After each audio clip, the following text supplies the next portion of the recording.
your future costs and to determine what your project costs are going to be on an ongoing basis.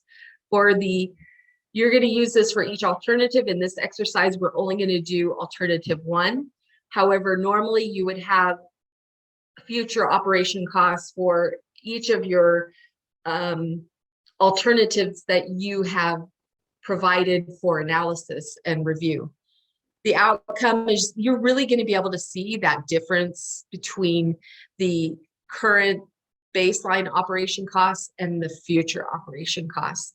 It doesn't always show exactly, but in most cases, it's going to either show the net increase or the net decrease. And it is a fairly simple kind of return on investment calculation. So there could be reasons why you would have a project that possibly has higher costs ongoing. Maybe it's the solution provides better benefit to the consumer, or however it is, or it's something that the state of California needs in their future operations.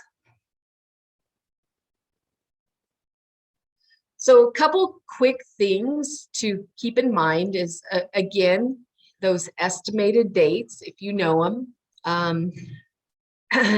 They're very helpful when you are reviewing, or in the future, if you go back to look at your FAWs a year down the road, sometimes you don't necessarily remember why you only had this 0.17 or 0.33. So this, by having this information, this is going to be very helpful. And as you can see, this is a partial year. Right away, it tells me that the project, if we went back to that sheet, ended on 4/30. So this picks up on 5/1. That's when it went live, 5/1.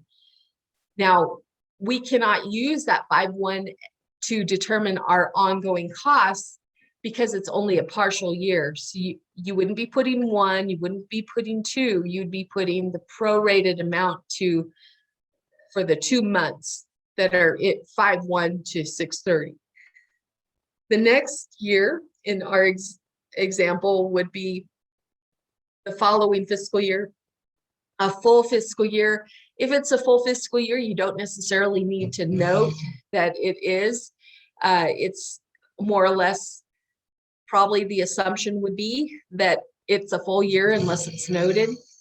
And since we know that is the full year, we know that those would be full year determination of positions and full year of any ongoing OE&E costs. One big difference between the other sheets is this blue area.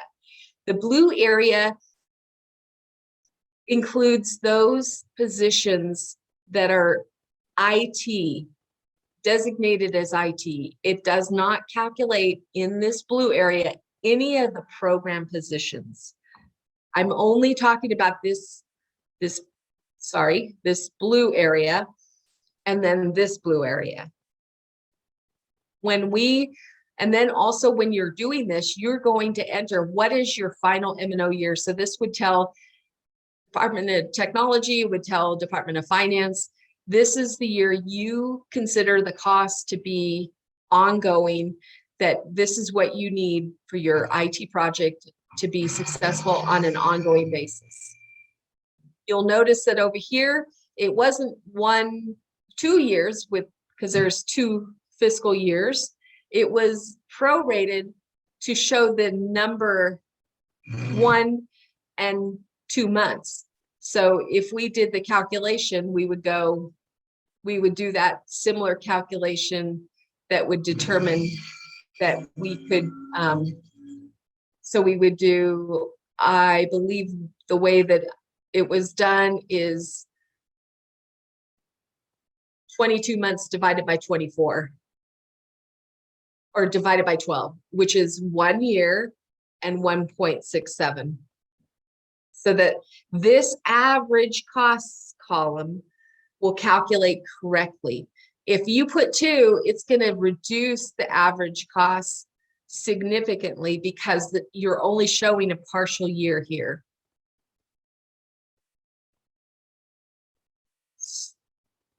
So the IT, again, the IT is the only position calculated. It's right here. We went over the average. So this is really, really important. The future operations tab uses some different functionality because of the calculations used. If you were to use that optional benefit rate and the department benefit rate, it will, because of the way that it's calculated to determine the IT costs, it will actually add additional costs. It'll add that 30+% to your total. It'll inflate it because what will happen is it'll calculate this with the 30%, and then it'll again add 30% to your IT staff. So it's important that if optional benefit rate is used, only the optional benefit rate, because it doesn't do like the other sheets where it will default to the one. It actually would calculate both the 30%. So one or the other, not both on that. So this is just as an example, and it is provided in your examples, that if I went ahead and I did my 30%, this is my totals right here. It 273, 494, 2,000, 2,082, 572, 167, 384 for future costs, but then on my ongoing, it's 143, 147. If I entered both the 30 and the 30 in the optional and then 30 in the department benefit rate, it would inflate my total by whatever that is, 30, it's probably a little over 30% if we did a calculation. See how my future ops are 167, 382. And then in your future ops, for if you use both of them, it's 203, which is about 27,000 more. And then your ongoing costs are probably about 50,000+ more.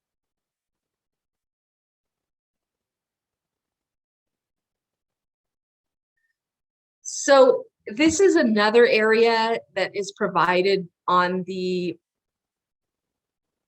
future ops sheet. It actually will allow a department, if they need to show what their total costs are, but for IT purposes, maybe partially this is funded through another source.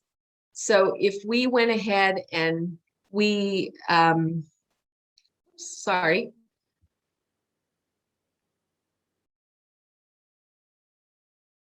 if we look at this, every single item is re-entered in this if it is an ongoing cost that needs to be funded. As you can see through the IT portion, it still will require funding, but this is saying that for IT reporting purposes, these are the only costs. So if you'll notice that this section right here was not repeated, so it reduced the total by, it would normally have been 35,000 total, but for IT purposes, it only brought it to 29,167, which excluded those amounts right there. That 54. If a department uses this function, they are required to manually enter in the total of all the costs that they need for the IT on an ongoing basis. And then this would be on that final fiscal year. What do they need? So this is total, This is that final fiscal year, this section. So when we look at our difference, and just to reiterate, if a department uses those columns, they have to manually enter in any of the OE for all future years, which is the total in column AA, and also that single final M&O year, column AC. And those are in the blue columns. If no entry is needed, no entry is absolutely not needed unless there is a reason why a department wants to exclude portions of that OE&E from the IT amount that is included in, say, the approval letter and the and just the total. So it would be in the total of OE&E and the one-time ongoing, and then the M&O one ongoing for IT purposes. Does that make sense to everybody? Nancy, what could be the possible example or reasons why the department would not include that? You know, I have seen where departments do use it, and sometimes it's because they are funding it through their program versus through their IT. And they want to show that this is really associated only with the IT, and the other portion would be funded through the program. Mm-hmm. Does that make sense? Okay, thanks. And that's normal. So every once in a while that could happen, but just to reiterate, if they do use that, my best advice would be for them to be sure and indicate in their comments why they're using it and how they are, why they are excluding it from the IT project versus program funding. And that, you know, there could be 100 reasons why they would do that, but it's just, we as reviewers, so CDT and Department of Finance, we need to know what they are including and why they're including or excluding something. So as you can see, by them excluding that, it would change their approval letter. So their approval letter would be a little bit less if they excluded that by about whatever, 4,000. And their ongoing would be about 5,000 less. And I just want to reiterate, nothing needs to be put in those blue columns unless they need to exclude IT, OE&E, or some costs based on what they are providing for their financial information.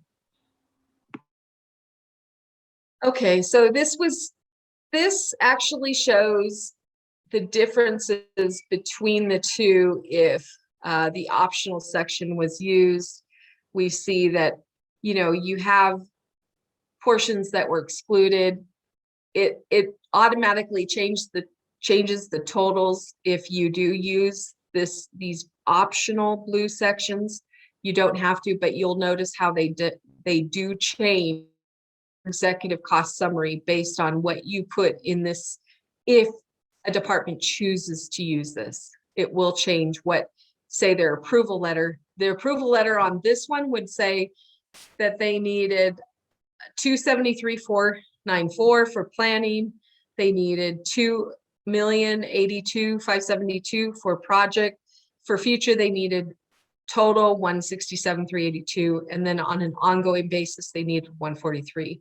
If they were to reduce the amounts that they need by omitting it from the blue section, after they had re-entered all the totals. So you'll notice that this was, you could look here and it would show that this was 28,000. This one was 24. So if you went over here, it's kind of a good reflection of what the sheet's totals are. And you can see, oh, they did not enter these two items. So that circle would really be right up here to show those two items. And their approval letter would be reduced by that amount that they did not include in their IT funding. So with that, are you ready to go ahead and do your future costs worksheet on your FAW's training exercise blank? So again, there's some partial years you have to keep in mind. It's going to tell you how many years that there was M&O are stable with no fluctuations for a period of 12 months. So that what that means is if, let's say, a department had an IT solution that every other year they had a cost of, say, $5 million for licenses or software that was only every other year, they would enter in 2 fiscal years to get that average, but they would also have to determine with finance and with the Department of Technology how to show that. So it may be that Department of Finance and Technology says, well, even though it's 5 million, to show it accurately on your final M&O year, let's show it as 2.5 million instead of the 5 million, so that way you're capturing the total cost. It's just not 5 million for that 1 year because it's an every other year cost. So in this case, there is no fluctuation. We do have the mid-range salaries, which are going to align better with your BCPs. Of course, you'd be working with your budget office and with your PAO manager and ITCU to make sure that you're entering the correct salary ranges. The results that I came up with was that, we have the partial year, which had the partial year for the 1 position and partial year for the 2 positions. And again, we went over how you can come up with those. And then the 30% benefit rate. Again, the proportionate for 2 OTs for 2 months, and then also 1 IT specialist for 1 month. And because this implementation date was 5/1, we know we need to show at least 1 more full fiscal year to obtain our final M&O costs. And those final M&O costs would be also very important to enter that information here. If you do not enter that information, it will not translate to the other sheets.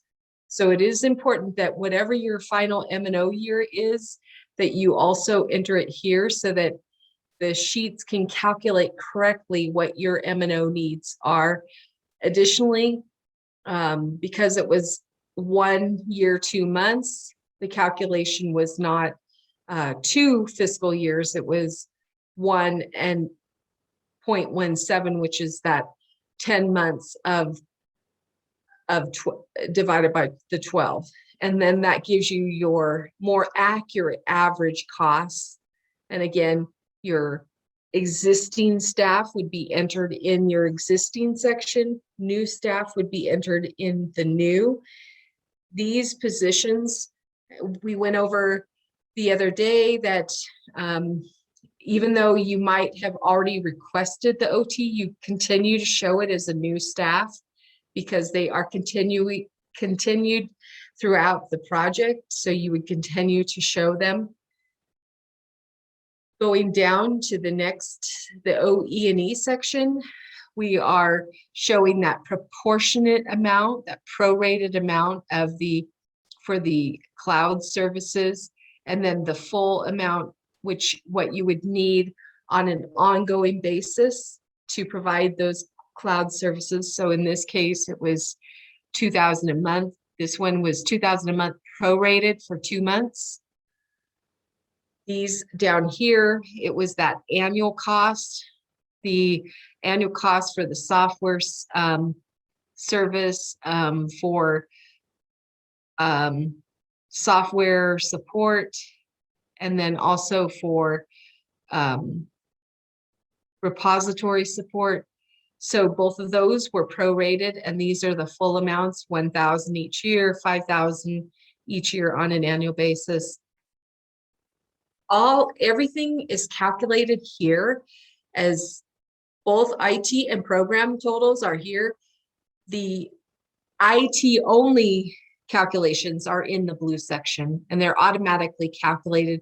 As we talked about, we didn't have any excluded amounts, so as long as we don't put anything in here, it'll automatically calculate what is needed on an ongoing basis. So in this sheet, I'm going to go ahead and bring it up from the Excel to show you a couple things. Quick question, Nancy. Can we do partial year for M&O? No, oh, yes. So as we did, we showed a partial year, which was 5/1 through 6/30.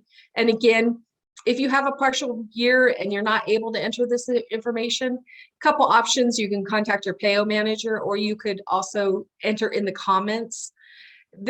It just helps very much if you show the dates, so that way from just a regular view of this, you'd know, okay, this is a partial year. So if I know if a department put one, that's not accurate unless they have multiple staff, possibly, but otherwise, so this was that 0.17. These are the one position, that's the two, that's what 2 months translates to. 30%, 30%. Then we also have our 14 months divided by 12, which equals out to that 1.17. We have our new staff that we need on an ongoing basis that shows we need 2. This is our final fiscal year. So I know from looking at this that 2023 is my final M&O year, which means that that's what I need on an ongoing basis. So if we were to look at our executive summary sheet, that information right here, this information, I don't know if I can copy it and paste it, but that information is, oh yeah, it won't like it because I'm copying something, a cell that has a formula, but it is identical to the information that is here. That 273,494 for your planning, 2195, 718. So if we went to the project sheet and we went down to the bottom, what you'll see is that's that 273,494. That's where that comes from. That number directly comes from this amount right here. So that's planning. If we wanted to see, okay, where does that project come from? The project costs come from right there, 21,195, 715, I think, or 718, 2195, 718. That's where that information comes from. If we look at that 167,382, which is the total of the future ops for IT staff and OE&E, it comes from right here, which is that 167,382. 167,382.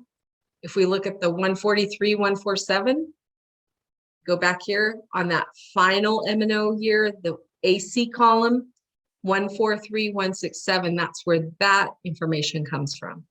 So would it matter if OE&E was only 6 months? Yes, it would, because You need to show what it is on a full year basis because you want to be able to be funded. This is telling Department of Technology and Department of Finance, this is how much I need on an ongoing basis to fund my project. So if you only did 6 months worth, you're going to short yourself on the funding. That's why you have to show a full fiscal year.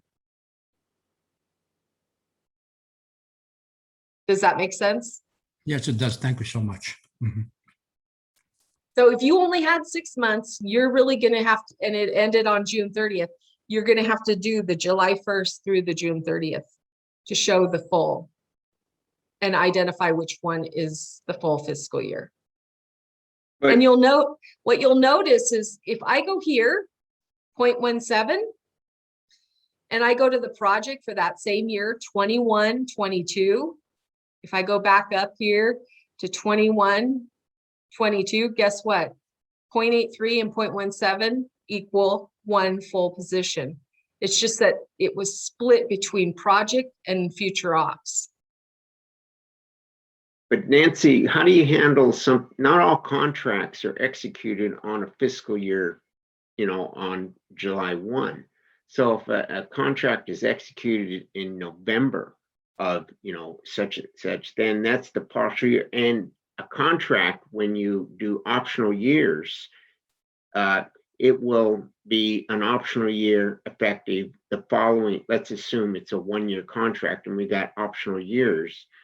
Then you have 1 year optional, 2 1-year optional years. It's on November. So how do you handle those partial years? Even though, I don't need money for a full fiscal year. I only need money for the partial year. So in that case, what you're going to do is you're going to show that partial amount that you only need. Bottom line, you need to show what you need to be funded for the project. So even regardless of the length of time for that fiscal year, you need X, then that's what you'd put. If the following year you need a different amount, you're going to put that, but you're going to have to determine which one you need on an ongoing basis. Okay, thank you. And I assume if you write a contract where you have optional years, you just include the optional years in the future annual operational cost by just adding columns, right? Yeah, I would think so. But definitely you could talk to your PAO manager and also ITCU, and they would be able to very well provide that advice on where they recommend that you put it. Okay, and the last question is things like Salesforce licensing and all that. Yeah, I would put that in the software services. So that's a very good question. I always recommend that you work with the budget staff to determine where they're putting it and align it with what because they're the ones that are probably going to control more of the BCP submission. So if they're putting it in software, definitely put it under software. If they're putting it under IT, put it under IT. You know what I'm saying? Great. Thank you. So that basically kind of shows you there's a little bit of complexity to the future ops tab. As long as you understand that, you're going to go ahead and you're going to put the number of fiscal years that you need until you get to that stable costs that are not changing. That's typically what's going to be your M&O year. So like on this, if we put that as our M&O, if I change this right now to the prior year as my M&O, what it's going to do is it's going to say, oh, you only need 24,000 on an ongoing basis, which would not be accurate because that's only 2 months worth of my project costs for IT and OE&E. So that's something that as you look at it, you have to remember, okay, which one represents the full M&O year that represents the ongoing cost for my project. So if I change this back, it's going to go ahead and automatically, if I go back to the amounts that are more accurate. Again, if I was doing this, I would make sure and hide anything I don't need. I could unhide all these and it would show all the different categories that are available to me. I'm not going to go through that again, but you can also write comments. So another good thing, if let's say that you don't necessarily want to write that partial year up here, you could say that fiscal year 21, 22, you could write fiscal year 20,